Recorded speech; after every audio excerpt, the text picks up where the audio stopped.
ഞാൻ നേരത്തെ ഇട്ട ഒരു വീഡിയോയിൽ കണ്ടിട്ടുണ്ടാവും ഹോം ഗ്രൗണ്ടിനെ കുറിച്ച്. ഞാൻ ഈ കഴിഞ്ഞ ദിവസം ഹോം ഗ്രൗണ്ടിൽ പോയിട്ടുണ്ടായിരുന്നു.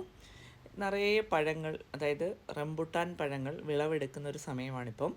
അപ്പോൾ ഒരുപാട് പഴങ്ങളുണ്ടെന്ന് അറിഞ്ഞപ്പോൾ അവിടെ പോയതാണ്. ഒരുപാട് ഫ്രൂട്ട് മേടിക്കാനും പറ്റി. നല്ല NIT വിഭാഗത്തിൽപ്പെട്ട റംബുട്ടാൻ പഴങ്ങളാണ് ഈ ഉണ്ടായി നിൽക്കുന്നത്.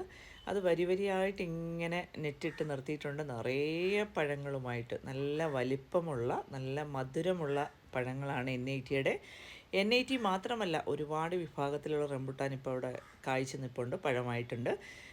ഇപ്പോൾ പോകുന്നവർക്ക് നമുക്ക് ഫ്രൂട്ട് മേടിക്കാൻ പറ്റും, നമുക്ക് കണ്ട് മേടിക്കാം. കുട്ടികളെയും കൊണ്ടൊക്കെ നമുക്ക് പോകാൻ പറ്റിയൊരു സ്ഥലമാണ്. ആ സ്ഥലം തന്നെ ഒരു ഹൈറ്റിലുള്ള മലയുടെ മണ്ടയ്ക്കാണ് ഈ ഫാം നിലനിൽക്കുന്നത്. ഇത് യെല്ലോ കളറിലെ റംബുട്ടാനാണ്. നമുക്ക് അവിടുന്ന് വിശ്വാസത്തോടു കൂടി തൈകൾ മേടിച്ച് നടാനും പറ്റും. അപ്പം ഈ സമയത്ത് പോകുന്നവർക്ക് ഫ്രൂട്ടും മേടിക്കാൻ പറ്റും.